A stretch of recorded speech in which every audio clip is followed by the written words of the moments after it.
நீதிமானா நீதிமானா ரத்தத்தாலே கழுவப்பட்ட நீதிமா இயேசுவின் ரத்தத்தாலே கழுவப்பட்ட நீதிமா பனை மரம் போல் நான் செழித்தோங்குவேன் கேதுர மரம் போல் வளர்ந்திடுவேன் நான் பனை மரம் போல் நான் செழித்தோங்குவேன் கேதுர மரம் போல் வளர்ந்திடுவேன் கர்த்தரின் இல்லத்தில் நாட்டப்பட்டு முதிர் வயதில் நான் கனி தருவேன் கர்த்தரின் இல்லத்தில் நாட்டப்பட்டு முதிர் வயதில் நான் கனி தருவேன் நீதிமானா நீதிமானா ரத்தத்தாலே கழுவப்பட்ட நீதிமா இயேசுவின் ரத்தத்தாலே கழுவப்பட்ட நீதிமா நீதிமானா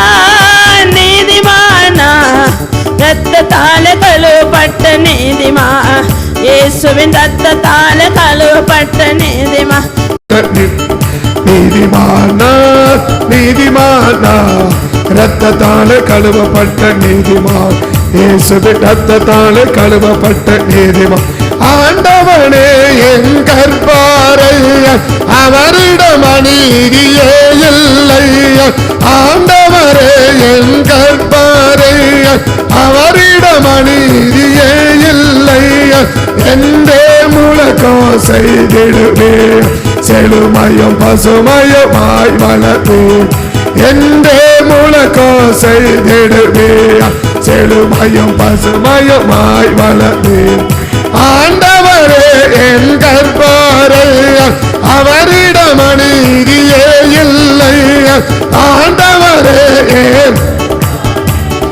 அவரிடம் அநீதியே இல்லையா எந்தே முழக்கம் செய்திடுவே செழுமையும் பசுமையுமாய் வளர்ப்பேன் எந்தே முழக்கம் செய்திடுவே செழுமையும் பசுமையுமாய் வளர்ப்பேன் எந்தே முழக்கம் செய்திடுவே செழுமையும் பசுமையுமாய் வளர்ப்பேன் ஆண்டவரே என் கர்ப்பாரையா அவரிடம் அநீதியே இல்லையா ஆண்டவரே என் கர்ப்பாரையா அவரிடம் அநீதியே இல்லையா எந்தே முழக்கம் செய்திடுவே செழுமையும் பசுமையுமாய் வளர்ப்பேன் எந்தே முழக்கம் செய்திடுவே செழுமையும் பசுமையும் மாய் வளர்ப்பேன் ஆண்டவரே என் கர்ப்பாரை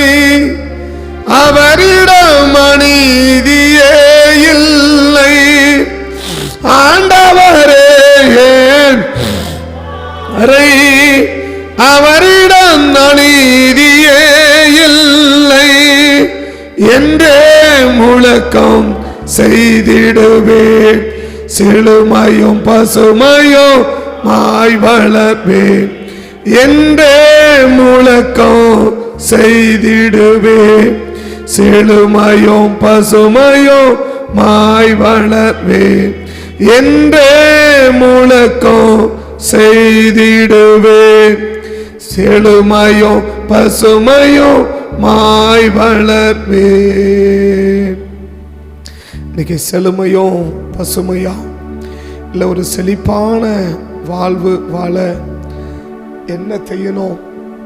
யார் ஒரு செழிப்பான வாழ்க்கையை வாழுவார்கள்? வரவேண்டிய பாதிப்பு இல்லை அப்படின்னாலே அந்த மரம், அந்த செடி, அந்த பயிர் ஒரு செழிப்பான வாழ்க்கையை வாழும்.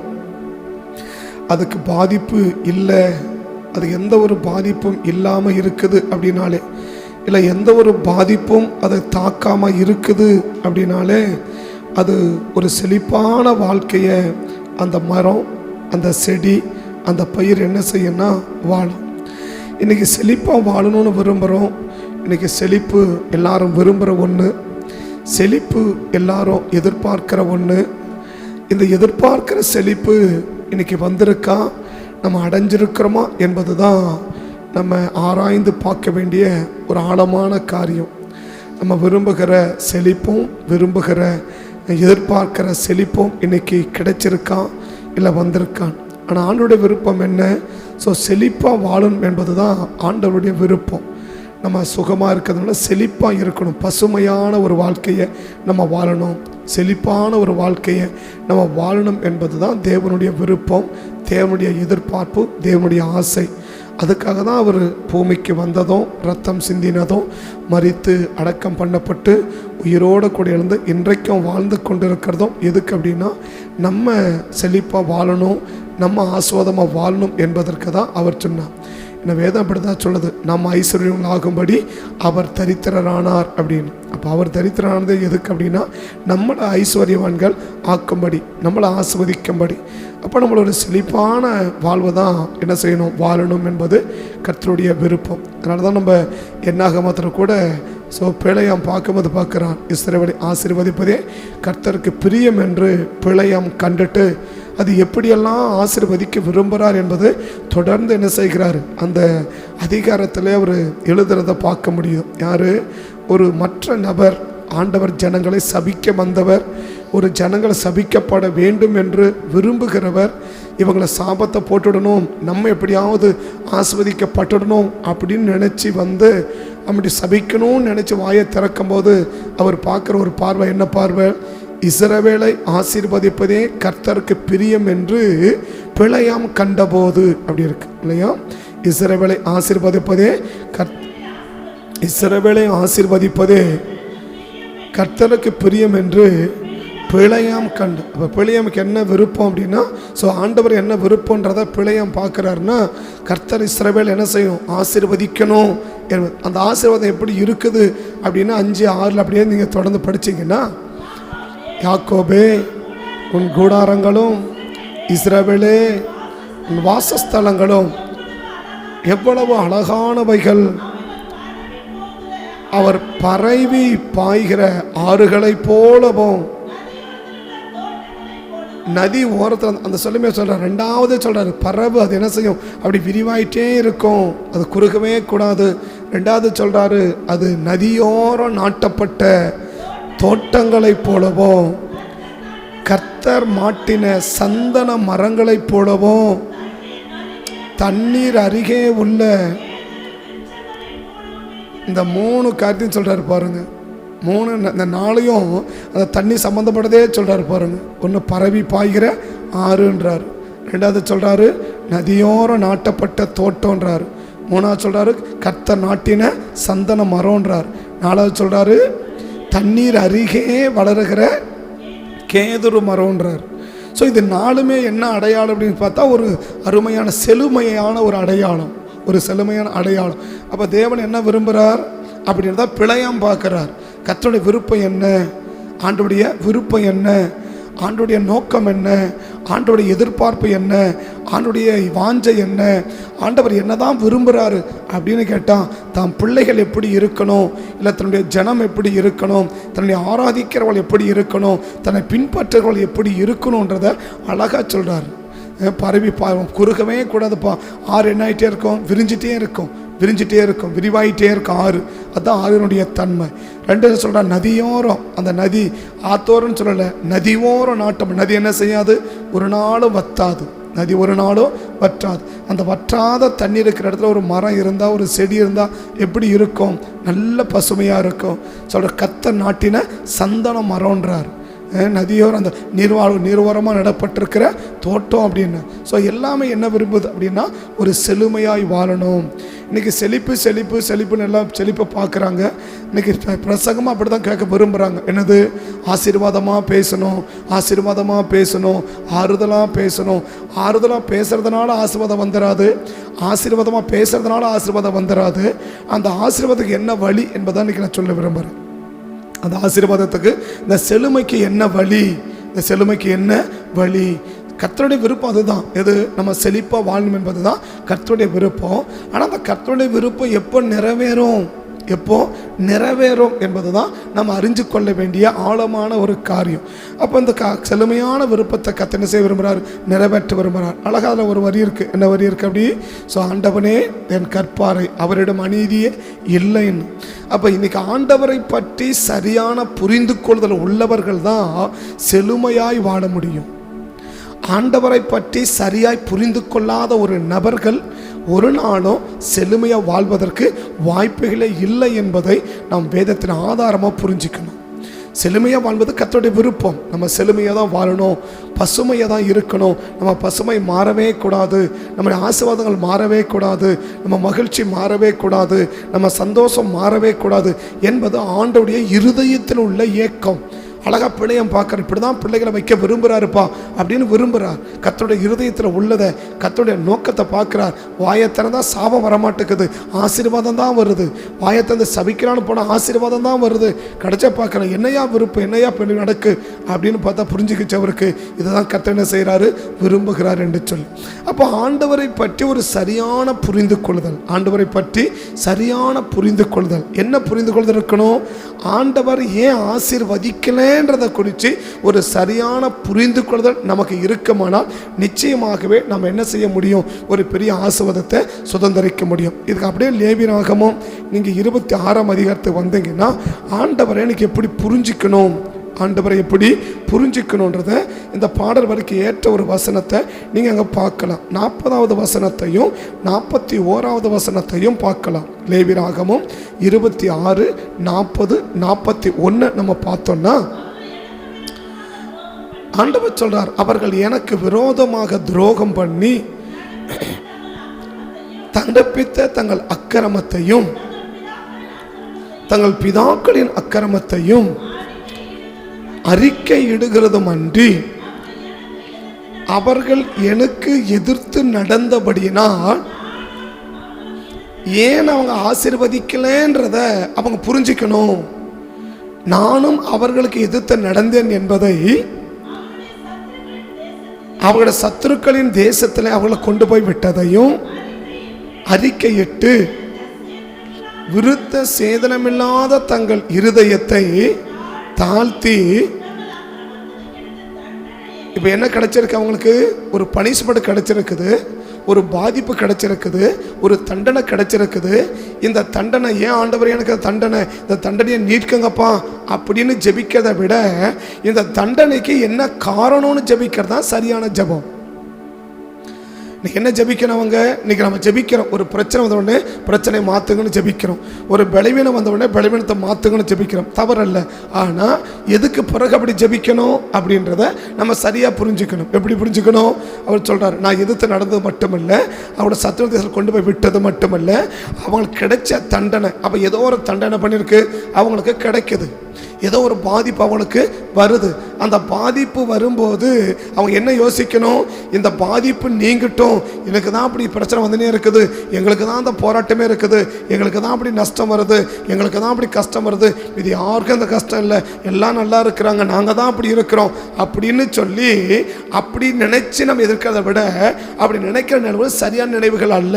மாறாக என்ன, ஆண்டவர் கூட எங்களை ஆசீர்வதிக்கலை, ஆண்டவர் கூட என்ன செய்யலை, எங்களை பண்ணலை, ஆண்டவர் கூட எங்களை கைவிட்டாரு அப்படின்னு சொல்றதை விட்டுட்டு இந்த பாதிப்புக்கும் இந்த பிரச்சனைக்கு ஆண்டவரே என்ன காரணம், அப்ப என்ன தவறனால இந்த காரியம் நடந்திருக்குது, என்ன பிரச்சனைனால இந்த சம்பவம் நடந்துச்சு, இந்த பாதிப்பு வருவதற்கு என்ன காரணம் என்று அதை உணர்ந்து, அதான் சொல்றாரு, சத விட்டதை தங்கள் விருத்த இருதயத்தில் உணர்ந்து எனக்கு கிடைச்ச தண்டனை நியாயம்.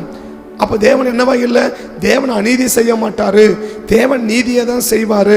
கர்த்தர் தப்பு பண்ண மாட்டார், கர்த்தர் நீதி தான் செயல்படுவார், கர்த்தர் யதார்த்தமாக தான் செயல்படுவாரே தவிர ஆண்டவர் ஒருதலை பட்சமாக செயல்பட மாட்டார், என்னை பாதிப்புகள் ஆக்க மாட்டார் அப்படின்னு என்பதை இன்னைக்கு ஆண்டவரிடத்துல புரிஞ்சு எனக்கு கிடைத்த தண்டனையை நியாயம் என்று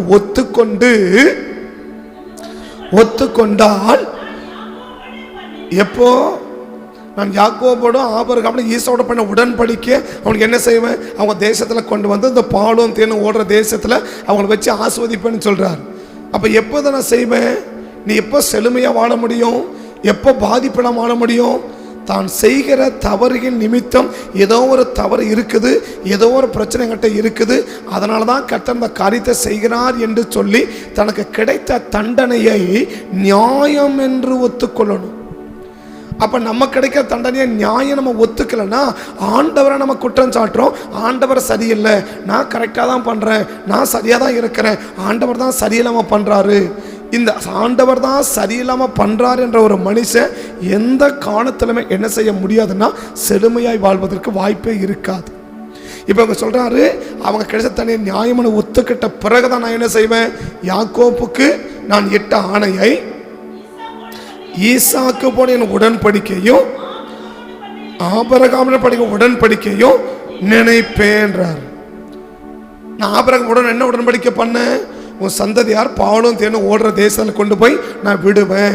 அவங்க கட்டாத வீட்டில் இருப்பாங்க, நடாத தோட்டத்தில் இருப்பாங்க, வெட்டாத கணத்தில் இருப்பாங்க, அந்த செழிப்பில் இருப்பாங்கப்பா அப்படின்னு ஆபிரகாமுக்கு சொன்னேன், ஈசாக்கு சொன்னேன், யாக்கோபு சொன்னேன். இதை எப்போ நிறைவேற்றுவேன், நீ கிடைச்ச உனக்கு கிடைக்கிற பாதிப்பை, உனக்கு கிடைக்கிற தண்டனைய நியாயம் என்ன நியாயம், பட் ஏதோ ஒரு ஆபத்து, ஏதோ ஒரு மிஸ்டேக் என்கிட்ட இருக்கிறதுனால தான் இந்த பாதிப்பு எனக்கு வந்திருக்குது, இல்லை எனக்கு வருது என்பதை நம்ம சரியாய் உணர்ந்து கொண்டாதான் கர்த்தர் என்ன செய்ய முடியும், நம்மளை செழுமையாய் கர்த்தர் வாழ வைக்க முடியும். அப்படி இல்லை, நான் கரெக்டாக தான் இருக்கிறேன், நான் சரியாக தான் இருக்கிறேன், நான் சரியாக தான் இருக்கிறேன்னு ஒரு நபர் சொல்லுவாங்கன்னா அவங்க ஆண்டவர் சரியில்லைன்றதான் மறைமுகமாக சொல்கிறாங்கன்னு அர்த்தம். நான் கரெக்டாக தான் இருக்கிறேன், நம்ம சில பேர் பிரச்சனை சொல்லுவாங்க இல்லையா, ஜோமனியா நாங்களும் ஜோமனியில் தான் இருக்கிறோம் அப்படின்னு சொல்லுவாங்க. அப்படி ஜோமனிக்கு என்ன அர்த்தம், நாங்கள் சரியாக தான் இருக்கிறோம், கரெக்டாக தான் என்னவா செய்யலை, எங்களுக்கு சரியாக செய்யலை. இந்த நபர்களை ஒரு நாள் தேவன் என்ன செய்ய முடியாதுன்னா ஆஸ்வதிக்க முடியாது. ஏன்னா நம்ம ஆண்டவர்கிட்ட என்னவே கிடையாது, அநீதியே கிடையாது. அவர் நீதியுள்ள நியாயாதிபதி, அவர் நீதியை செய்வார், அவர் யதார்த்தத்தை தான் செய்வாரே தவிர ஒரு நாள் என்ன செய்ய மாட்டார், அவர் அநீதியான ஒரு காரியத்தை தாம் பிள்ளைகளுக்கு செய்யவே மாட்டார். அடுத்தவங்களுக்கே அநியாயம் செய்ய மாட்டார்னா அவருக்கு பேரே நீதி உள்ள நியாயாதிபதினா தாம் பிள்ளைகளுக்கு ஒரு நாள் என்ன செய்ய மாட்டார், அநியாயம் செய்யவே மாட்டார். அப்போ ஏன் அநியாயம் நடக்குது, ஏன் பாதிப்பு நடக்குது, ஏன் பிரச்சனைகள் இருக்குது, ஏன் போராட்டம் இருக்குது, ஒரு பிரச்சனைகளும் ஒரு போராட்டம் ஒரு நெருக்கடிகளும் வருமானால் அதில் ஏன் ஆண்டவர் இப்படி நடக்கிறதுக்கு என்ன காரணம், என்ன காரணம், இதுக்கு என்ன சம்பவம், ஒருவேளை என்கிட்ட ஏதாவது தவறுகள் இருக்கிறதா, இல்லை சத்துரு போராடுகிறதா, இல்லை நீங்கள் என்ன சோதிக்கிறீங்களா அப்படின்னு சொல்லி இந்த 3 காரியத்தையும் நம்ம என்ன செஞ்சணும், நம்ம நினச்சி பார்த்துக்கணும். இந்த 3 காரியத்தையும் நினச்சி பார்த்துக்கணும். என்ன காரியம், ஒருவேளை என்னுடைய தவறு நிமித்தமாக ஒரு பாதிப்பு வரலாம், இல்லை கர்த்தர் என்னை சோதிச்சு பார்க்கலாம், இந்த நிலை வரும்போது நீ எப்படி இருக்கிற என்பதை சோதிச்சு பார்க்கலாம், இல்லை சத்ருவனால் என்ன செய்யலாம் ஒரு தாக்கம் நமக்கு வரலாம். இந்த 3 விதத்தில் எதனால் அந்த பிரச்சனை வந்திருக்கு நம்ம டக்குன்னு எடுத்தோன்னு சொல்லுது, பிசாசு போராடுது, அவன் மந்திரம் வச்சுட்டான், இவன் சூனியம் வச்சுட்டான், அவன் ஏவல் வச்சுட்டான் அப்படின்னு சொல்லி அடுத்தவங்க மேலே பழியை போட்டு தப்பிக்கணும்னு நினைக்கிறத விட திறந்த மனதோடு கூட தேவ சமூகத்தில் போய், ஆண்டவரே இந்த பிரச்சனைக்கு பின்னாடி என்ன இருக்கு, ஒருவேளை என்னுடைய தவறு ஏதாவது இருக்குதா அப்படின்னு நம்ம பார்க்கணும், சத்ரு போராடுதா அப்படின்னு பார்க்கணும், நீங்கள் எங்களை என்ன சோதிக்கிறீங்களா அப்படின்னு பார்க்கணும். நான் சொல்கிறேன், ஆபிரகாம் அத்தனை வயசான ஆபிரகாமே கத்தனை செய்கிறாரு, சோதிச்சு பார்க்குறோம். இப்போ ஆபிரகாம் எப்படி இருக்கிற, ஆரம்பத்தில் அப்படி இருந்த, இப்போ எப்படி இருக்கிற, கொஞ்ச நாள் போயிடுச்சு, இப்போ கொஞ்சம் நாள் ஆசீர்வதிச்சுட்டேன், ஒருவேளை ஆசீர்வதிக்கிறதுக்கு முன்னாடி நீ எப்படி இருந்த, இல்லை ஆசீர்வதிச்ச பிறகு நீ எப்படி இருக்கிற அப்படின்னு சொல்லி கத்தனை செய்வார், நம்மளை சோதிச்சு பார்ப்பாரு. நான் சொன்னோம் என்ன சொன்னோம், ஸோ தேவன் வறுமையில் நடத்தி பார்ப்பாரு, வறட்சியில் நடத்தி பார்ப்பாரு, அப்புறம் எப்படி நடத்துவார், செழிப்பில் நடத்துவார். வறட்சியில் நடக்கும் போதும் செழிப்பில் நடக்கும் போதும் ஒரே விதமாக நம்ம நடந்துட்டோம்னா நமக்கு வைக்கிற சோதனை நம்ம என்ன செஞ்சிட்டோம், ஜெயிச்சிட்டோம். கர்த்தர் நம்மளை ஆஸ்வதிக்க தடயம் இல்லை, தயக்கமும் இல்லை. ஏன்னா ஒவ்வொரு காலகட்டத்தில் கர்த்தர் என்ன பண்ணிட்டே இருப்பார், சோதிச்சுட்டே இருப்பார். இப்போ எப்படி இருக்கிறாங்க, இப்போ எப்படி இருக்கிறாங்க, இப்போ எப்படி இருக்கிறாங்க, இப்போ நிலைமை எப்படி இருக்குது, இந்த வருஷம் எப்படி இருக்கிறாங்க, அடுத்த மாதம் எப்படி இருக்கிறாங்க, அடுத்த வாரம் எப்படி இருக்கிறாங்க, ஒரு ஆசீர்வாதம் வந்த உடனே அடுத்து எப்படி இருக்கிறாங்க என்பதையெல்லாம் குறித்து கர்த்தர் என்ன செஞ்சா இருப்பார், ஒவ்வொரு ஸ்டெப்லையும் படிப்படியாக சோதிச்சு தான் கர்த்தர் தான் ஜனத்தை என்ன செய்வார்னா உயர்த்திக்கிட்டே இருப்பார். அப்போ தேவனும் சோதிக்கலாம், நான் செய்கிற தவறுகளும் எனக்கு ஒரு பாதிப்பை கொண்டு வரலாம், ஸோ சத்ருவும் என்ன செய்யலாம், போராடலாம். இந்த 3 விதத்தில் எதனால் அந்த பிரச்சனை வருகிறது என்பதை நாம் திறந்து பணத்தோடு கூட தேவ சமூகத்தை போயிட்டோம்னா நிச்சயமாகவே நம்ம செழிப்பு என்ன செய்ய முடியாது, மாற்றவே முடியாது. கர்த்தர் செழிப்பாக தான் வைப்பா. அப்போ நாம் நினைக்கலாம், நாங்கள் ரட்சிக்கப்பட்டு பல வருடங்கள் ஆயிடுச்சு, ஆண்டவரோடு நாங்கள் நடக்கிறோம், நல்ல ஜெபம் பண்ணுறோம், நல்ல பைபிள் வாசிக்கிறோம், ஆண்டவருக்கு உண்மையாக நாங்கள் இருக்கிறோம் அப்படின்னா எங்கள் வாழ்க்கையில் நாங்கள் போய் என்ன தப்பு பண்ணுறோம், எங்களுக்கு ஒன்றும் தப்பு கிடையாது அப்படின்னு நினைக்கும் போது அந்த நபர்கள் நிமித்தமாகவே நமக்கு என்ன வர பாதிப்பு இருக்குது. அப்படிப்பட்ட நபருடைய வாழ்க்கையிலும் கூட எப்படிப்பட்ட நபர் உண்மையா ஜெபிச்சு உண்மையா ஆண்டவருக்குள்ள இருந்து கர்த்தருக்குள்ள பரிசுத்தமா இருந்து அப்படிப்பட்ட நபருடைய வாழ்க்கையிலும் சில நமக்கே தெரியாம தவறுகள் இருப்பதற்கு வாய்ப்புகள் இருக்கிறது. அதனால ஒரு பாதிப்பு நமக்கு வருமானால் அதை நியாயம் என்று ஒத்துக்கொள்ளுகிற பட்சத்தில் தான் அந்த நபர் என்ன செய்ய முடியும், செழுமையும் பசுமையாய் வாழ முடியும். இல்லைன்னா அதுக்கு வரக்கூடிய பாதிப்பு வராமல் இருக்கும். இந்த ஒரு பயிர் நடுறனா அந்த பயிருக்கு நோய் வர்றதே எதுக்கு, அந்த பசுமையை போக்குறதுக்கு, அந்த வளர்ச்சியை கெடுக்கிறதுக்கு, அந்த விளைச்சலை கெடுக்கிறதுக்கு. இந்த நோய் வராமல் இருந்தாலே அந்த மரம் எப்படி இருக்கும், பசுமையா இருக்கும், அந்த செடி பசுமையா இருக்கும், அந்த பயிர் பசுமையா இருக்கும். நமக்கு வருகிற பாதிப்பு வராம தடுக்கப்பட்டாலே நம்ம பசுமையா இருப்போம், நம்ம ஆசீர்வாதமா இருப்போம், நம்ம செழிப்பா இருப்போம். அப்ப அந்த செழிப்புக்கு என்ன வழி, நமக்கு ஒரு பிரச்சனை வருதுன்னா இது ஏதோ நான் செய்யற ஒரு தவறு இருக்குது என்பதை நிதானித்து பார்த்து அதை சரி பண்ணிட்டோம் அப்படின்னா நிச்சயமா கர்த்தர் என்ன செய்வாரு, நம்மளை ஆஸ்வதிக்க விரும்புகிறார். 2 வசனத்தை வேகமா சொல்லி நான் முடிக்கிறேன். தெரிஞ்ச வசனம் ஏசாயா 6ஆம் அதிகாரம். தெரிஞ்ச வசனம் ஏசாயா 6ஆம் அதிகாரத்துக்கு நாம் வேதத்தை திருப்போம்னா அங்கே ஏசாயா தீர்க்கதரிசி சொல்கிற ஒரு சம்பவத்தை நம்ம என்ன செய்ய முடியும், நம்ம பார்க்க முடியும். ஏசாயா தீர்க்கதரிசி சொல்கிற ஒரு சம்பவத்தை நம்ம என்ன செய்ய முடியும், நம்ம பார்க்க முடியும். என்ன ஸ்டேட்மெண்ட்டை அந்த ஏசாயா சொல்கிறாரு, ஆண்டவர் பெரிய தரிசனத்தை பார்க்குறாரு, பெரிய காரியங்களை ஆண்டவர் பற்றி என்ன செய்கிறாரு, ஏசாயா கேட்டுக்கிட்டு இருக்கிறாரு, பார்த்துக்கிட்டு இருக்கிறார். அப்படி பார்த்து கொண்டிருக்கிற அந்த ஏசாயா செய்கிற ஒரு காரியத்தை தான் நம்ம பார்க்குறோம். என்ன பார்க்குறோம், 5ஆவது வசனத்தில் பார்க்கலாம். அப்பொழுது நான் ஐயோ அதமானேன்றார். ஐயோ அதமானேன்றார். எந்த சூழ்நிலையில் அதமானேன்னு சொல்றாரு, 1ஆம் வசனத்தை பார்த்தீங்கன்னா ஒரு மிகப்பெரிய தரிசனத்தை பார்த்துட்டு இருக்கிறார். யாருமே பார்க்காத தரிசனங்கள் என்ன செய்யறாரு, ஏசாயா பார்க்கிறார். உசியா மரணம் அடைந்த பிறகு உயரமும் உன்னதமுமான சிங்காசனத்தின் மேல் வீற்றிருக்கிறதை கண்டேன். அவருடைய வஸ்திர தொங்கலால் தேவாலயம் நிறைந்திருந்தது நின்றது. அவன் ஒவ்வொருவனுக்கும் அவ்வாறு சட்டைகள் இருந்தது. அவனவன் 2 சட்டைகளால் தன் தன் முகத்தை மூடி, 2 சட்டைகளால் கண்கால்களை மூடி பறந்து நோக்கி சேனைகளின் கர்த்தர் பரிசுத்தர் பரிசுத்தர் என்பதை பார்க்கிறார். நிறைந்திருக்கிறது. கூப்பிட்டு சொன்னார்கள். கூப்பினுடைய சத்தத்தால் வாசல் நெசைகள் அசைந்து நிறைந்தது. இவ்வளோ பெரிய மகிமையை பார்க்கிறாரு, பெரிய தரிசனத்தை பார்க்கிறாரு, பெரிய காரியத்தை பார்க்கிறாரு. இந்த பார்க்கிற மனுஷன் தான் இப்ப சொல்றார். என்ன சொல்றான், ஐயோ. அப்பொழுது நான் ஐயோ. அப்போ அந்த எசாயாவுக்கு ஏதோ ஒரு ஆபத்து இருக்குது. ஒரு ஆபத்து வருகிறதை போல ஒருவேளை உணரலாம், இல்ல ஆபத்து வந்திருக்கலாம். என்ன சொல்றார், ஐயோ அதமான என்ன அர்த்தம், நான் அழியறேன். ஒன்று அழிவதை போல ஒரு பிரமை அவருக்கு வரலாம், ஒன்று அழியக்கூடிய சூழ்நிலை வரலாம், இல்ல ஏதாவது ஒரு விதத்துல அவர் பாதிக்கப்பட்டு கொண்டு இருக்கலாம். யாரு, ஏசாயா. அதனால அவர் என்ன சொல்றாரு, ஐயோ நான் அதமானேன்னு சொல்றாரு. இப்ப மேல வந்துட்டு பார்க்கும்போது இவரை பாதிப்புல ஆக்கக்கூடிய எந்த ஒரு செயலும் என்ன செய்யல, வரல. ஏசாயா மேல பார்க்க என்ன பார்க்கிறாரு, ஆண்டவரை பார்க்கிறாரு, மகிமையை பார்க்கிறாரு, கேருபீனை பார்க்கிறாரு, சத்தம் கேட்கிறாரு. இதுதான், அதாவது பார்க்கறது எல்லாம் என்ன, ஒரு நல்ல தரிசனத்தை பார்க்கிறாரு, ஒரு அருமையான தரிசனங்களை பார்க்கிறாரு. ஆனா இப்போ ஒரு தேவதூதனோ இவரை வெட்டுறத போலவோ, இவரை அடிக்கிறத போலவோ, இவரை குத்துறத போலவோ என்ன செய்யல, பார்க்கல. ஆனா என்ன வார்த்தையை சொல்றாரு, ஐயோ நான் அதமானேன்றார். எனக்கு பெரிய ஆபத்து ஒண்ணு வருது, இல்ல வந்துருச்சு. ஏசாய்க்கு என்ன செஞ்சிருக்கணும், ஒண்ணு ஆபத்து வந்திருக்கணும், இல்ல ஆபத்து வருகிறதை போல அவர் என்ன செய்யணும், உணரணும். இந்த 2 வரும்போது ஒன்று வந்ததை வர்றதை போல உணரலாம், இல்லை ஆபத்து என்ன செய்யலாம், வந்திருக்கலாம். ஐயோ நான் அதமானேன்னு சொல்லிட்டார். நான் அழியிறேன், நான் அழிஞ்சு கொண்டு இருக்கிறேன், நான் அழிஞ்சிட்டு இருக்கிறேன் அப்படின்னு சொல்றேன். அதமானேன் அப்படின்றார் இல்லையா, அதமாகறேன்னு சொல்லல, அதமானேன் அப்படின்றார் இல்லையா, அதமானேன் அப்படின்றார் இல்லையா. ஐயோ அதமானினா கடந்த காலத்தில் தான் சொல்றார் இல்லையா. அதமாய் கொண்டிருக்கிறேன்னு சொல்லலை, அதமாக போறேன்னு சொல்லலை. அப்போ என்ன நினைக்கிறேன், ஏதோ ஒரு பாதிப்பு ஏசாயா என்ன பண்ணியிருக்குது, தாக்கி இருக்குது. ஏதோ ஒரு அவர் பாதிப்பு வந்திருக்குது. இந்த பாதிப்பு வரும்போது ஏசாயா என்ன பண்ணியிருக்கணும், ஏன்னா பயங்கர பெரிய தீர்க்கதரிசி, நான் சொல்கிறேன் அருமையான தீர்க்கதரிசி. இந்த வேதத்தில் யாருமே எழுத முடியாத அளவுக்கு அதிகமான தீர்க்கதரிசி எழுதினவர் யாரு, இந்த ஏசாயா தான்.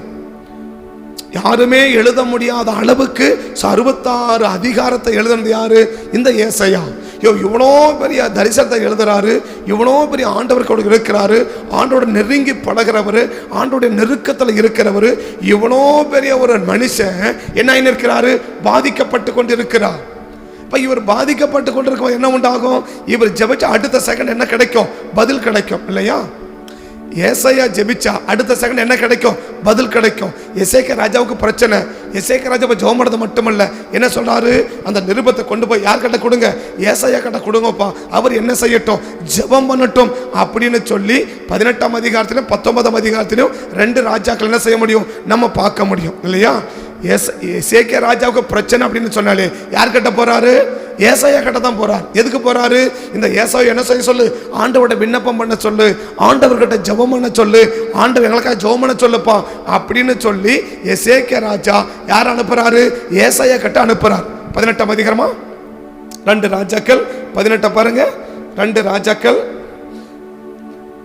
ராஜாக்கள்ல அந்த ராப்சேக்கு வந்த உடனே ராஜாவாகிய எசேக்கியா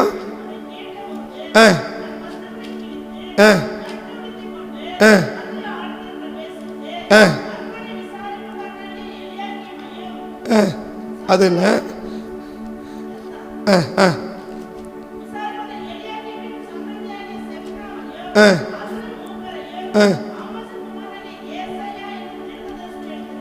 ஏசாயா தீர்க்கதரிசியின் இடத்துக்கு ரட்டுடுத்தி கொண்டவனாய் அனுப்பினான். அவன் அவனை நோக்கி, இந்த நாள் நெருக்கமோ, நாள் நோக்கி இருக்கிறது. எதுக்கு ஏசாயா கிட்ட அனுப்புறாரு, எனக்காக என்ன செய்ய சொல்லுங்க, அவன் விண்ணப்பம் பண்ண சொல்லுங்க. இப்ப ஏசாயா விண்ணப்பம் பண்ணி ஒரு செய்தியை சொல்லி அனுப்புறாரு. என்ன சொல்லி அனுப்புறாரு, 19ஆம் அதிகாரத்துல அந்த 6ஆம் வசனத்தை பாருங்க. அப்பொழுது ஏசாயா அவர்களை நோக்கி, 6ஆம் வசனத்திலிருந்து, ஊழியக்காரன் தூசித்ததும் பயப்படாதிருங்கள், இதோ அவன் ஒரு செய்தியை கேட்டு ஆவியை அனுப்பி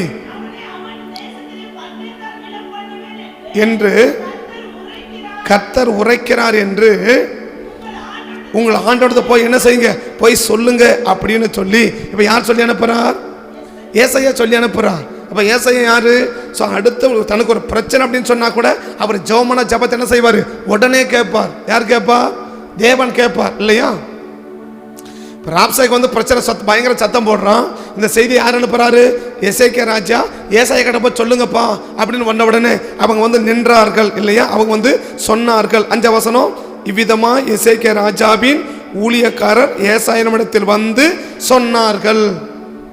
அப்ப அதை சொன்ன உடனே என்ன செய்யுது, அப்ப தேவனுடைய வார்த்தை அவருக்கு உண்டாகுது. அப்படின்னா இவர் ஜெபத்தை கேட்கப்பார் ஆண்டவர். ஏசாயா ஜெபம்னா உடனே, நான் சொல்றேன் மணிக்கணக்கு இல்லை, நாள் கணக்கு இல்லை, அவன் வந்து சொல்லி முடிச்ச உடனே அப்படியே பதில் உடனே ரிட்டர்ன் வருது. இவர் ஜெபிச்சா உடனே பதில் கொடுப்பார். அந்த எல்லைக்குள்ள தான் யார் இருக்கிறாரு, ஏசாயா இருக்கிறார் இல்லையா. யார் காலத்துல, எசேக்கியா காலத்திலே இல்லையா. எசேக்கியா காலத்துல அப்படி இருக்கிறார். அப்ப எசேக்கியா காலத்துல அப்படி இருக்கும்போது என்ன நடக்குது, இவனுக்கு படம் யார் வரப்போறான், உசியா வரப்போறான். யாரு உசியா, யாருடைய மக, இந்த எசேக்கியா ராஜாவுடைய மகதான் யாரு, உசியா இல்லையா. அப்படின்னா இப்ப யார் காலத்துல இருந்து ஏசாயா இருக்கிறாரு, அவங்க அப்பா காலத்துல இருந்தே இருக்கிறார் இல்லையா. நல்லா கொஞ்சம் இதை புரிஞ்சுக்கோங்க. அவங்க அப்பா காலத்துல இருந்தே யாரு தீர்க்கதரிசி, யாரு ஏசாயா இல்லையா. இப்ப அவங்க அப்பாவுக்கே ஜெபமானது யாரு, ஏசாயா. இப்ப உசியாவே என்ன ஆயிட்டாரு, மறிச்சிட்டாரு. உசியாவே மறிச்சிட்டாரு. ஆனா யார் உயிரோட இருக்கிறாரு, ஏசாயா உயிரோட. அப்படின்னா இந்த ஏசாய்க்கு வயசு எவ்வளவு இருக்குன்னு யோசித்து பாருங்க. எசேக்கியா காலத்துல தீர்க்கதரிசி, அவன் மக உசியா காலத்துல தீர்க்கதரிசி, இவ்வளவு இப்போ உசியாவை என்ன ஆயிட்டாரு? மரிச்சிட்டாரு. ஸோ உசியா மரிச்ச பிறகு யார் நிற்கிறாரு? ஏசாயா இருக்கிறாரு. பைபிள் எப்படி ஆரம்பிக்குது? உசியா மரணம் அடைஞ்ச பிறகு அப்படின்றார் இல்லையா? உசியா மரணம் அடைஞ்ச பிறகு அப்படித்தானே? உசியா ராஜா மரணம் அடைந்த பிறகு யார் இருக்கிறா? ஏசாயா பார்க்கிறார் இல்லையா? அப்படி வந்து ஏசாயாவுக்கு என்ன வயசுன்னு யோசித்து பாருங்களேன். எசேக்கியா காலத்துல இருந்து தீர்க்கதரிசி இருக்கிறாரு. உசியா காலத்துல என்ன பார்க்கிறாரு? தீர்க்கதரிசி இருக்கிறாரு. உசியாவுக்கு என்ன செய்யறாரு? தீர்க்கதரிசி இருக்கிறாரு. சோ இவ்வளவு காலத்துல இருக்கிறவ இப்ப ஏசாயா என்ன வயசுல இருப்பாரு? ஒரு முதிர்ந்த அனுபவத்தில் இருக்கணும் இல்லையா? ஒரு சாதாரண இளம் வயசு இல்ல. ஐயோ நான் அதமானேன்னு சொல்றாரு.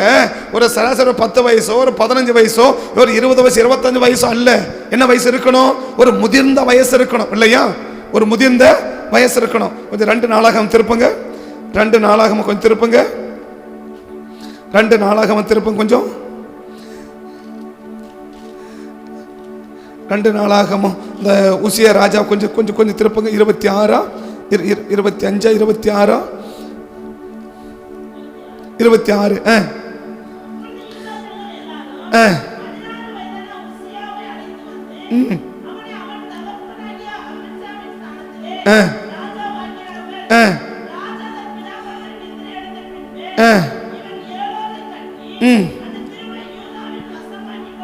இப்ப பல வருடங்கள் ஆகி போச்சு. உசியா இருக்கு மடிச்சிட்ட பிறகு இப்ப தீர்க்கதரிசி அப்படி கிட்டத்தட்ட 50 வருஷத்துக்கு மேல யார் அரசாட்சி பண்றாரு? 52 வருஷம் யார் பண்றாரு? அரசாட்சி பண்றாரு இல்லையா? இப்ப ஏசாயா கொஞ்சம் கொஞ்சம் வயசை கொஞ்சம் யோசித்து பாரு. என்ன வயசு? இப்ப நான் சொல்றேன் எசேக்கியா காலத்துல விட்டா கூட இப்ப ஏசாயா காலத்துல என்ன வயசுல இருக்கிறாரு? உசியாவுக்கு 52 சொல்றேன் 52 அரசாட்சி பண்றாரு இல்லையா? அவருக்கு வயசு எவ்வளவு? 68 வயசு. யாருக்கு? உசியாவுக்கு. 68 வயசு உசியாவுக்குன்னா ஏசாயாவுக்கு என்ன வயசு இருக்கும்? இந்த நான் சொல்ல அதே வயசு சேம் வயசு கூட எடுத்துக்கோங்களேன். என்ன வயசு? உசியாவுக்கும் ஏசாயாவுக்கும் சேம் வயசு கூட எடுத்துக்கோங்களேன். இப்போ எத்தனை வயசு? 68 வயசான ஏசாயா சொல்றாரு. எத்தனை தீர்க்கதரிசி சொல்லி இருக்கிறாரு? இவ்வளவு பேருக்கு தீர்க்கதரிசனம் சொல்லி இருக்கிறாரு. இவ்வளவு பேர் காரியத்தை நடப்பிச்சு இருக்கிறாரு. அவர் சொல்றாரு இப்போ ஐயோ அதமானேன்றாரு. எவ்வளவு ஜோமணி இருப்பாரு? எவ்வளவு ஜபத்தை நடத்தி இருப்பாரு? எத்தனை பேருக்கு ஜோமணி இருப்பாரு? எவ்வளவு ஜபத்தை நடத்தின்னு இருக்கிறாரு? ஏசாயாவுக்கு ஒரு பிரச்சனை கூட யார் கிட்ட பண்ணிக்கிறான்? ஏசாயாவுக்கு ஒரு பிரச்சனை கூட யாருக்கு சார்? ஏசாய்க்கு ஒரு யார் கிட்ட பண்ணிக்கிறான்? ஏசாயா கிட்ட பண்ணி ஐயா நீங்க ஜோம் பண்ணுங்க. நீங்க ஜோம் பண்ண ஜபத்து உடனே செய்யும் பதில் கிடைக்கும். நீங்க ஜோம் பண்ண ஒரே கிரி நடக்கும். உடனே கிரி நடக்க ஜோம் பண்ணுங்க ஐயா அப்படின்னு சொல்றாரு. அப்படி ஜோம் பண்ண ஏசாயா தான் இப்ப சொல்றாரு. என்ன சொல்றாரு? ஐயோ நான் அதமானேன்றாரு. அப்ப மற்றவங்க ஜெபிச்சதுனால மட்டும் நம்ம என்ன செய்ய முடியாது? நம்ம ஜபத்து பதில் கிடைக்குது, நம்ம ஜபிக்குமா கிரி நடக்குது அப்படின்றதால மாத்திரம் நம்ம எல்லா விதங்களும் சரியா இருக்கிறோம் என்று அர்த்தம் அல்ல. ஒரு பாதிப்பு வருதுன்னா அந்த ஏசாயா நிறுத்தி பார்க்கிறார். எந்த வயசுல? உசியா காலத்து வயசு எடுத்துக்கிட்டாலே 68 வயசு, கிட்டத்தட்ட ஒரு 70-75 வயசுல என்ன நிக்கிறாரு? அப்படி உசியா நிக்கிற தேவசம் நிக்கிறார். ஐயா என்ன நடக்குது ஐயா? ஏசாயா நிக்கிறார். என்ன பிரச்சனை? ஏன் இந்த பிரச்சனைக்கு வந்திருக்குது? நான் அதமானே, எனக்கு பாதிப்பு இருக்குது, எனக்கு மிகப்பெரிய பிரச்சனை இருக்குது, இந்த பிரச்சனை எதனால வந்திருக்கு அப்படின்னு சொல்லி அவர் என்ன செஞ்சு பார்க்கிறாரு? தேவசமனை நிறுத்தி பார்க்கும் போதுதான் கதை என்ன செஞ்சு பார்க்கிறாருன்னா அவர் சொல்றாரு. என்ன காட்டுறாரு? இப்ப வாசிக்கலாம். ஏசாயா 6 இப்ப வாசிக்கலாம். ஐயோ அதமானே அசுத். அப்ப எதனால இந்த பிரச்சனைக்கு வருது? இந்த பாதிப்பு எதனால எனக்கு வந்திருக்குது? ஐயோ அதமான என்றார் இல்லையா? அப்ப அதமான என்ன அர்த்தம்? கர்த்தர் ஏதோ ஒரு பாதிப்பை அனுப்பியிருக்கிறார். கர்த்தர் ஒரு பாதிப்பை அனுப்பியிருக்கிறார். அந்த பாதிப்பு வரும்போது என்ன சொல்றாரு? எனக்கு பயங்கர ஆபத்து. அந்த பாதிப்பு வரும்போது தேவ சமூகத்தை போய் அவரு நின்று இருக்கணும். அப்படி தேவ சமூகத்தை நிற்கும் போதுதான் என்ன தெரியுது? என்கிட்ட ஒரு மிஸ்டேக் இருக்கிறது தெரியுது, என்கிட்ட ஒரு தவறு இருக்கிறது புரியுது. அப்ப இந்த தவறின் நிமித்தமாக தான் இந்த பாதிப்பு என்ன செஞ்சிருக்குது, எனக்கு வந்திருக்குதுன்றத யார் புரிஞ்சுக்கிட்டா? ஏசாயா புரிஞ்சுக்கிட்டார் இல்லையா? இப்ப இவரும் ராஜா தான். யாரு சார்? இவரு ஏசாயா தீர்க்கதரிசி இல்லையா? ஆனா 2 ராஜாக்கள் 3ஆம் அதிகாரத்துல யோராம் ஒரு பெரிய ராஜா. யோராம் ஒரு பெரிய ராஜா இல்லையா? அவர் சொல்ற ஸ்டேட்மெண்ட் கொஞ்சம் பாருங்க. 7வது வசனத்திலிருந்து 8வது வசனம் 9வது வசனம். இஸ்ரவேலின் ராஜாவும் யூதாவின் ராஜாவும் சேர்ந்து போனார்கள். ஆனாலும் சுற்றி திரிந்த போது அவருடைய பின் செல்கிற இராணுவத்துக்கும் மிருக ஜீவன்களுக்கும் தண்ணீர் இல்லாமல் போயிற்று. அப்பொழுது இஸ்ரவேலின் ராஜா, ஐயோ, ஏசாயா சொன்ன அதே ஸ்டேட்மெண்ட் தான் அவரும் சொல்றாரு. ஐயோ, இந்த 3 ராஜாக்களையும்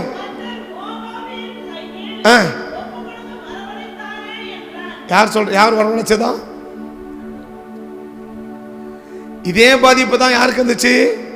ஏசாயா சொல்ற ஐயோன்றார் இல்லையா? அதே ஸ்டேட்மெண்ட் யாருன்னு சொல்றாரு? யோராமன் சொல்றார் ஐயோன்றார். ஆனா ஐயோன்னு சொல்லி ஏசாயா சொன்ன ஸ்டேட்மெண்ட் என்ன? ஐயோன்னு சொல்லிட்டு ஏசாயா என்ன சொல்றாரு? நான் என்ன செஞ்சிட்டேன்? என்கிட்ட ஏதோ தவறு இருக்குப்பா, என் உதட்டில் ஒரு என்ன இருக்குது, ஒரு பாவம் இருக்குது, என்கிட்ட ஒரு தவறு இருக்குது, அந்த தவறினால தான் நான் என்ன செஞ்சேன், நான் பாதிக்கப்பட்டேன், அந்த தவறினால தான் கர்த்தர் பாதிப்பு அனுமதிச்சிருக்கிறாரு அவர் சொல்றாரு. ஆனா அதே ஸ்டேட்மெண்ட் தான் யாருன்னு சொல்றாரு? இப்போ யோராமன் சொல்றான். யோராமன் என்ன சொல்றாரு?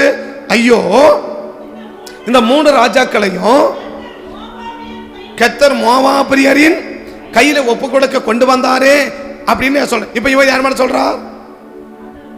ஆண்டவர் தான் என்ன செஞ்சாரு? எங்களை கொண்டு வந்தாரு, ஆண்டவர் தான் எங்களை அழிக்க போறாரு, இந்த தண்ணியை தடுத்தது ஆண்டவர் தான், நாங்க கரெக்டா தான் இருக்கிறோம், நாங்க சரியா தான் இருக்கிறோம், நாங்க கரெக்டா தான் போயிட்டு இருக்கிறோம், ஆண்டவர் தான் என்ன செய்யறாரு, எங்களுக்கு பாதிப்பை உண்டாக்குறாரு அப்படின்ற ஒரு ஸ்டேட்மெண்ட் யாருக்குள்ள வச்சிருக்கிறான்னு சொன்னா யோராமல வச்சிருக்கிறார். ஆனா ஆண்டவர் இந்த யோராம பத்தி என்ன சொல்றாரு? 2ஆம் வசனம் 3ஆம் வசனம் பாருங்க.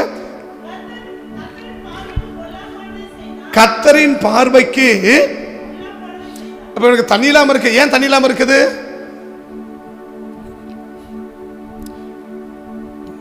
பொல்லாப்பா இருக்க சொல்றப்ப அவன் என்ன சொல்ற, அங்க தண்ணி இல்லைன்னு சொல்லிட்டான். எங்க 3 நாள் 7 நாள் சுத்தி தர வெண்ணக்கடையில் குடிக்கிறதுக்கு தண்ணி கூட இல்லை சொல்லிட்டான் இல்லையா? ஏன் பார்த்தா தண்ணி இல்லாம ஆக்கி வச்சிருக்கிறார் அப்படின்னு கேட்டா 1ஆம் வசனத்தை கூட படிக்கலாம், 1ஆம் வசனம் 2ஆம் வசனத்தை கூட படிக்கலாம்.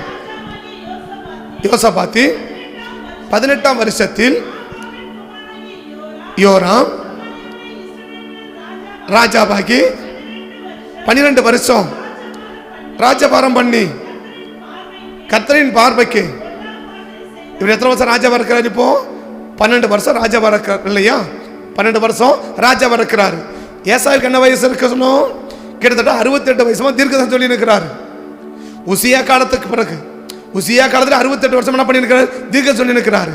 அவ்வளோ பெரிய ஆளு சொல்றாரு, நான் ஆள் வளர்ந்துருக்கலாம், நான் பெரியவராக இருக்கலாம், நான் தீர்க்க தரிசனம் சொல்லலாம், பல தரிசனங்களை பார்க்கலாம், ஆனா எனக்குள்ள தவறு என்ன இருக்குது, வாய்ப்பு இருக்குதுன்னு சொல்லி ஏசாயாவுக்கு புரியுது. ஆனா இவர் எத்தனை வருஷம் ராஜாவா இருக்குது? 12 வருஷம் ராஜாவா இருக்கிறார் இல்லையா? 12 வருஷம் தான் ராஜாவா இருக்கிறாரு. அவருக்கும் இவருக்கு எங்க ஏடி இருக்குது? 12 வருஷம் ராஜா இருக்கிறவன் சொல்றான், என்ன சொல்றான்? நாங்க கரெக்டா தான் இருக்கிறோம், நாங்க சரியா தான் இருக்கிறோம், ஆண்டவர் தான் என்ன செய்யறாரு, எங்களை அழிக்க பார்க்கிறாரு, ஆண்டவர் தான் எங்களை கெடுக்க பார்க்கிறாரு, ஆண்டவர் தான் கொடுக்க மாட்டேங்கிறாரு அப்படின்னு சொல்லி குற்றச்சாட்டை யார் மேல வைக்கிறான்? ஆண்டவர் மேல வைக்கிறான். அத்தனை பெரிய வயசுல ஒரு பெரிய தீர்க்கதரிசி எல்லாருக்கும் தீர்க்கதரிசனம் சொல்றாரு.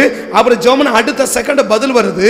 அவ்வளோ பெரிய வளர்ந்திருக்கிற ஒரு மனுஷன் சொல்றாரு, ஐயோ, நான் அதமான ஒரு பாதிப்பா, இதுல ஏதோ என்கிட்ட தவறு இருக்கு, ஏதோ என்கிட்ட ஒரு மிஸ்டேக் இருக்கு, அது நிமித்தமா தான் இந்த பாதிப்பு எனக்கு வந்திருக்குது என்பதை யார் விளங்குறாரு?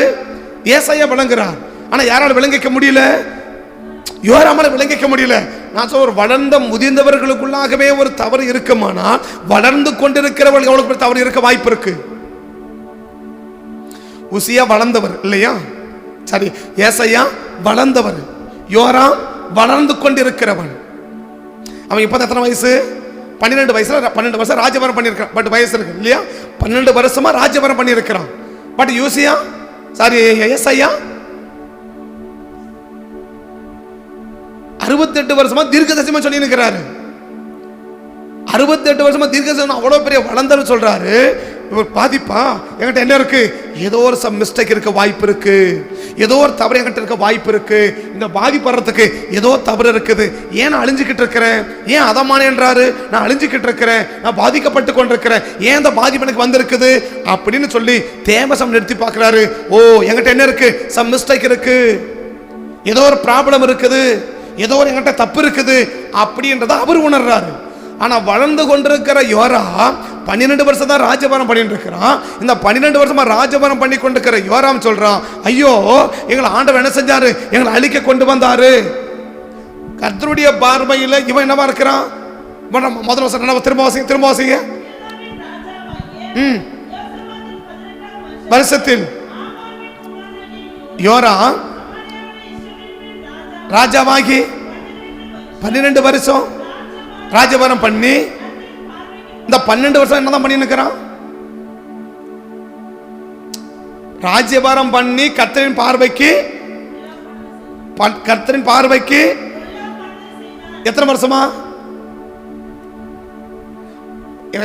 ராஜ்யபாரம் பண்றான்? இப்ப ராஜாவை எத்தனை வருஷம் ஆகுது? இப்போ 12 வருஷம் ஆகுது இல்லையா? இப்ப கர்த்தர் என்ன சொல்றாரு? இந்த 12 வருஷம் என்னதான் பண்ணி நிற்கிறான்? கர்த்தருடைய பார்வைக்கு எது ஆண்டவருக்கு பிடிக்க அதை தான் செஞ்சு நிற்கிறான். எத்தனை வருஷமா? 12 வருஷமா. ஒரு பிரச்சனை உள்ளவனுக்கே அதமாகறான்னு சொன்னா இவன் 12 வருஷம் என்ன பண்ணிட்டு இருக்கிறான்? இவன் என்னைக்கு ராஜாவானோ அன்னையிலிருந்தே பிரச்சனை தான் இல்லையா? தொடர்ந்து பாருங்க. செய்தான், ஆனாலும்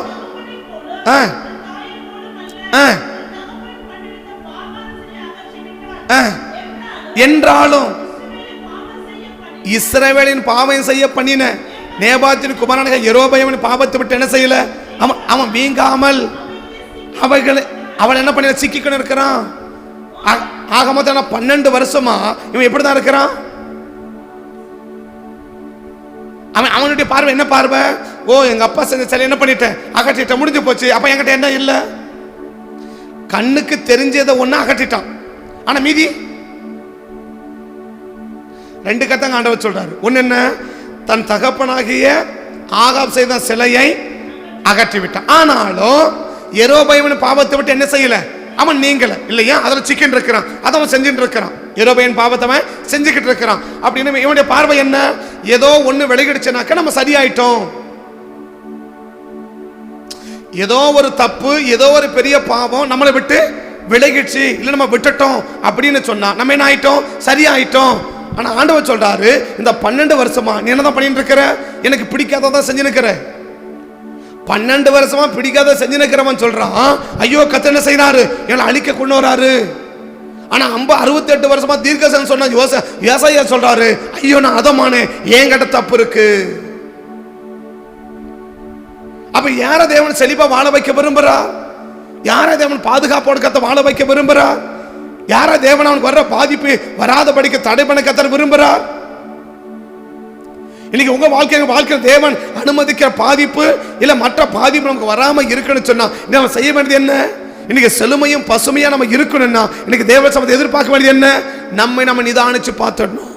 அப்ப நம்ம நிதானிச்சு பார்த்தா ஆண்டவரை சரியான விதத்தில் புரிந்து கொண்ட ஒரு நபர் தான் என்னவா செய்ய முடியும்?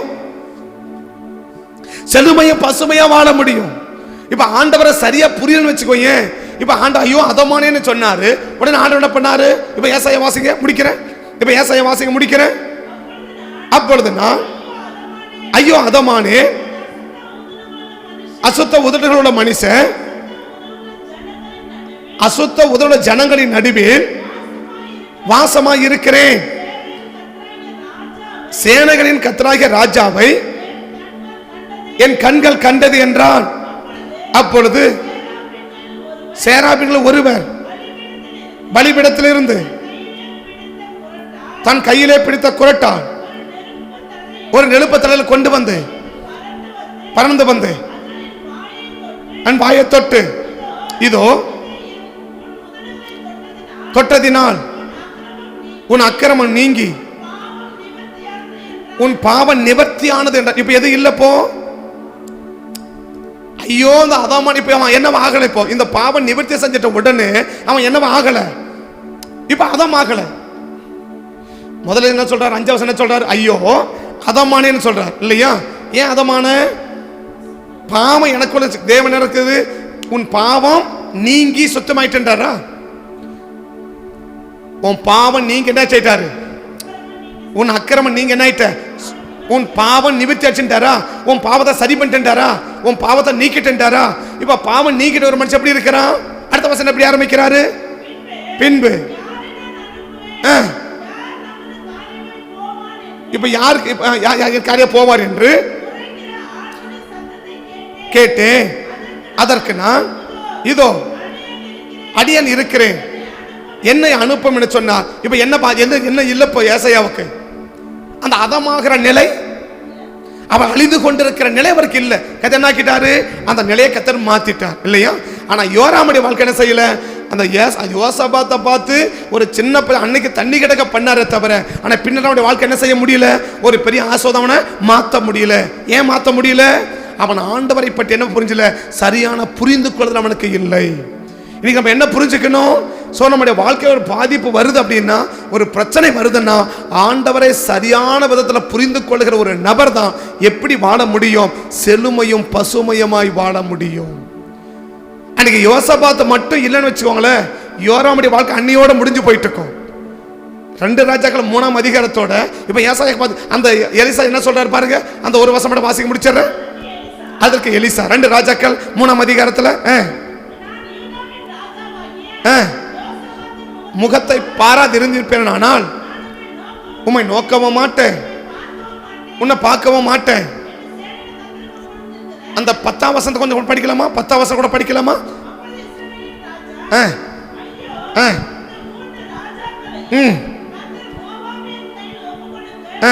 வரபலத்தில் சொன்ன உடனே யோசபாத் கர்த்தரிடத்தில் விசாரிக்கும்படி உடனே சொல்லி எலிசா இருக்கான்னு சொன்ன உடனே சொல்றாங்க, அவங்கள்ட்ட கர்த்தருடைய வார்த்தை இருக்குன்னு சொல்லிட்டு போறாங்க. அடுத்த வசனம். அப்ப அடுத்த வசனம், எலிசா இஸ்ரவேலின் ராஜாவை பார்த்து, எனக்கும் உனக்கும் என்ன? நீ அங்க போக வேண்டியதானே, எங்கேயா வந்த? போம் என்றான். திரும்ப என்னதான் சொல்றான்? கர்த்தர் அந்த 3 ராஜாக்களையும் மோவாபின் கையில் ஒப்பு கொடுக்க வரவழைத்தாரு என்றான். அதற்கு எலிசா, ஆகமத்தை என்ன விருப்பம் இல்ல,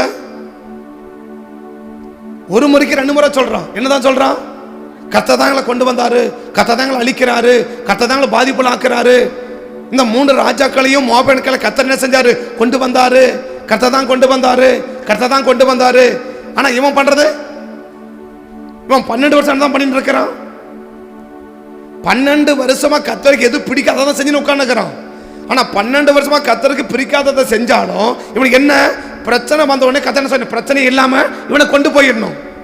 ஆனா இதே அவன் 68 வயசு ஒரு வளர்ந்த ஏசாயா, ஒரு பெரிய தீர்க்கதரிசி, ஒரு பிரச்சனை வந்த உடனே கர்த்தர் சொல்லி நிக்கிறாரு, ஐயா என்கிட்ட மிஸ்டேக் இருக்கு, அதை சரி பண்ண உடனே கர்த்தர் பாவத்தை நிவர்த்தி பண்ணாரு. அந்த அதமாக்குற விஷயத்தை கர்த்தர் மாத்திட்டாரு. ஆனா இவன் என்ன சொல்றாரு? கர்த்தர் ஒரே சொல்லி அனுப்புறாரு, இந்த யோசபாத்தை மட்டும் நான் பார்க்கலன்னா உன்னை என்ன செய்ய மாட்டேன், உன்னை பார்க்கவும் மாட்டேன், உன் ஜெபத்தை கேட்கவும் மாட்டேன், உனக்கு ஒன்னையும் செய்ய மாட்டேன். இன்னையோட கதை முடிஞ்சிட்டு இருக்கும். ஆனா இந்த யோசபாத்து நிமித்தமா உனக்கு என்ன செய்ய வேண்டியிருக்குது? செய்ய வேண்டியிருக்குது. இந்த பயிர் நிமித்தம் எப்படி களை வளருமோ அதை போல அந்த பயிர் நிமித்தமா இந்த கலைக்கு என்ன கிடைக்குது? ஒரு வாய்ப்பு. இன்னைக்கு ஒரு வாய்ப்பு கிடைச்சே தவிர திரும்ப என்ன கிடைக்கல? வாய்ப்பு கிடைக்கல. நான் சொல்ல 9ஆம் அதிகாரத்தோட அவன் சாப்டர் முடிஞ்சு போச்சு. 9ஆம் அதிகாரத்தோட சாப்டர் முடிஞ்சு போச்சு. யோராமுடைய சாப்டர் முடிஞ்சு போச்சு. அவன் நினைக்கிறான், எந்த சொல்றேன், அவன் காயத்தை ஆத்திக்க போறான்னு சொல்றான். அந்த யெகோவா எழுப்பி அந்த யோராமுடைய நெஞ்சில அம்பு உருவி போகத்தக்க அளவுக்கு, நெஞ்சை பிளக்கத்தக்க அளவுக்கு அம்பை எஞ்சி அவனை அடித்து அங்கே எடுத்துட்டு சொல்றாரு. 9ஆம் அதிகாரத்தோட கர்த்தரே அவனை அழிக்கிறது என்ன செய்யறோம் நம்ம பார்க்க முடியுது. அங்க அழிக்கிறது யாரு? 9ஆம் அதிகாரத்துல யோராம் அழிக்கிறது யாரு?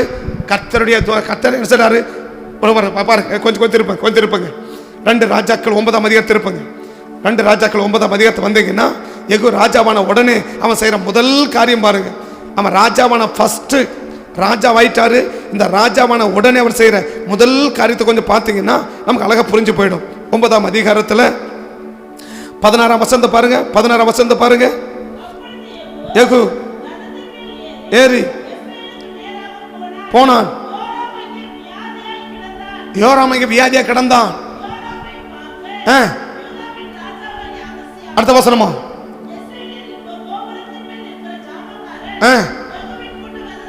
கண்டு என்றான். ஒரு ஆள் அனுப்புறான், சமாதானமான கேட்கிறான், சமாதானத்தோட என் கூட வாடான்றான். அவன் வரல. திருவண்ணூர் ஜாமக்காரன் சொல்றான், அந்த ஆள் போன வரல. திரும்ப ஒரு ஆள் அனுப்புறான். திரும்ப ஒரு ஆள் வந்து கேட்கறான், எகுவே சமாதானமா? சமாதானம் உனக்கு என்ன, என் கூட வான சொல்றான். அவனும் திரும்பி போல. உடனே ஜாமக்காரன் சொல்றான், ஐயா இப்ப போன கூட திரும்பி வரல. உடனே அவன் ரதத்தை ஆயத்தமன்னு சொல்றான். யோராம் ரதத்தை ஆயத்தமன் எகுவுக்கு நேரம் வரான். எகுவை பார்த்த உடனே கேட்கறான், எகுவே சமாதானமானு கேட்ட உடனே அவன் சொல்ற சம்பவத்தை பாருங்க 21 வசனத்திலிருந்து. அப்பொழுது யோராம் என்றான். யோராமுக்கும் அகசியாவுக்கும் ஏறி புறப்பட்டு நிலத்துக்கு பட்டார்கள். யோராம் எகுவை கண்டவுடனே, எகுவே சமாதானமாய் என்றான். அதற்கு எகு, உன் தாயக யோசேபனுடைய வேசித்தனங்களும் பில்லி சூனியங்களும் இத்தனை ஏராளமாய் இருக்க ஏது என்றான். உடனே சொல்றான் சதி அப்படின்னு சொல்லி திரும்புறான். ஏற்றி நெஞ்சை உருவி போகும், நெஞ்சையே பிளந்துட்டான். எகு கொடுத்த ஒரே ஒரு வேலை என்ன, ஆகாபுடைய குடும்பத்தை கருவறுத்தணும், அவ்வளவுதான். ஆகாபுடைய குடும்பத்தை கருவறுத்தணும், அவ்வளவுதான். அதுல ஒரு ஆள் யாரு, முதல் பலிகடா யாரு, யோராம். அதுல முதல் பலிகடா யாரு, யோராம். இவனுக்கும் ஐயோன்னு தான் சொன்னா, ஏசாயும் ஐயோன்னு தான் சொன்னாரு. ஆனா யோசாயாவுக்கு பாவத்தை நிவர்த்தியாக்கி அவன் ஆஸ்வச்சு அனுப்பிட்டாரு. ஆனா யோராமுக்கு அவன் பாவத்தை அனுக்கப்படல, அவன் நெஞ்ச பிளந்து கத்தர் அடிச்சு போட்டாரு. ஏன் செழிப்பா வாழ வைக்க முடியல? அவன் சொன்ன ஸ்டேட்மெண்ட் என்ன ஸ்டேட்மெண்ட், கத்தரனை பாதிப்பு நடத்துறாரு. தான் செஞ்ச தப்பா மறைச்சிட்டு, தான் செய்த தவறுகளை மறைச்சிட்டு, தான் செய்த தவறுகளை உணராம, தான் செய்கிற தவறை அறிக்கை பண்ணாம, தான் செய்கிற தவறை மறைச்சிட்டு அடுத்த மேல தேவனுக்கு மேல பழிய சுமத்தி கொண்டிருப்போம்னா கத்த ஒரு நாள் என்ன செய்ய முடியாது, நம்மளை செழுமையும் பசுமையும் கத்த வாழ வைக்க முடியாது. செழுமையும் பசுமையை வாழ வைக்க முடியாது. இன்னைக்கு செழுமையான ஒரு வாழ்க்கை வாழணும்னா ஆண்டவரை பற்றி சரியான புரிந்து கொள்ளுதல். ஆண்டவரே இதனால் என்ன நடக்குது, ஒரு பிரச்சனையா, ஏன் தப்பா, நீங்க சோதிக்கிறீங்களா, சத்துரு போராடுதா, என்ன நடக்குது, திறந்த மனதோட தேவ சம்பந்த போய் நம்மிடம் தவறுகள் இருக்குமானால் அதை சரி பண்ணுவதற்கு நம்ம மனபூர்வமாக ஒத்துக்கொண்டு அறிக்கை பண்ணுவோமானால் நம்மளை செழுமையாய் வாழ வைப்பதற்கு கர்த்தர் ஆயத்தமா இருக்கிறார். கண்களை மூடுவோம், கர்த்தரை நோக்கி பார்ப்போம். ஆண்டவரே என் கற்பாரை, அவரிடம் அநீதியே இல்லை. ஆண்டவரே என் கற்பாரை, அவரிடம் அநீதியே இல்லை என்றே முழக்கம் செய்திடுவே. செழுமையும் பசுமையும் மாய் வளர்வே. இன்னைக்கு ஒரு முழக்கம் தேவை. வாயிலிருந்து புறப்பட வார்த்தைகள் தேவை. ஆண்டவரே எங்கிட்ட அந்த தப்பு இருக்கு. 12 வருஷமா தப்பு பண்ற யோராம் தப்பு பண்ணலன்னே சொல்லி கர்த்தர் மேல குற்றம் சாட்டிட்டு இருக்கிறான். 68 வருஷமா தீர்க்கதரிசியா இருந்த ஏசாயா, ஐயோ என்னோட மிஸ்டேக் இருக்கு ஆண்டவரேன்னு தேவ சமூகத்து போறான். 2 பேருமே தேவனுடைய ஜனங்கள், 2 பேருமே அவனுடைய பிள்ளைகள். ஒருத்தனை கத்த செழுமையை வாழ வைக்க முடிஞ்சிச்சு, ஒருத்தனை நெஞ்ச பிளந்து மறிக்க வைக்க முடிஞ்சிச்சு. ஏன் இன்னைக்கு ஆண்டவரை பற்றி நம்ம எப்படி புரிந்து வச்சிருக்கிறோம்? ஆண்டவரை பற்றிதான புரிந்து கொள்ளுதல் இன்னைக்கு எப்படி இருக்கு? ஆண்டவரை பற்றிதான புரிந்து கொள்ளுதல் சரியா இருக்குமானால் நம்மளை கத்த செழிப்பா வாழ வைக்க தேவன் ஆயத்தம், செழிப்பா வாழ வைக்க ஆயத்தம். பரிசுத்த பிதாவே, ஒருவேளை கடந்த நாட்கள்ல நாங்கள் சரியாம புரிஞ்சுக்காம போனது தான் எங்க பிரச்சனைகளுக்கு காரணம்னா இன்னைக்கு அர்ப்பணிக்கிறோம், இன்னைக்கு ஒப்பு கொடுக்கிறோம். எங்க தவறுகளை சரியா புரிந்து அதை அறிக்கை பண்ணி விட்டு செழுமையுமாய் வாழ உதவி செய்யுங்க. செழுமையாய் வாழக்கத்தை உதவி செஞ்சு எங்களை காத்துக்கொள்ளும்படி சமூகத்தை நோக்கி பார்த்து ஜெபிக்கிறோம். அறிக்கை பண்ணுகிற அர்ப்பணிக்கிற ஒவ்வொரு பிள்ளைகளையும் இந்த காலை வழியில ஆண்டவரே இந்த பிள்ளையாம கண்டதை போல அந்த செழுமையான வாழ்க்கைக்கு நேராக உடைய பிள்ளைகளை வழி நடத்தி ஆசீர்வதிங்க சுவாமி. கத்தபடி ஆசீர்வதிப்பதற்காக நன்றி சொல்லுகிறோம், ஒப்பு கொடுக்கிறோம். காத்துக்கோங்க. இயேசுவின் நாமத்தில் ஜெபிக்கிறோம் நல்ல பிதாவே. ஆமென், ஆமென்.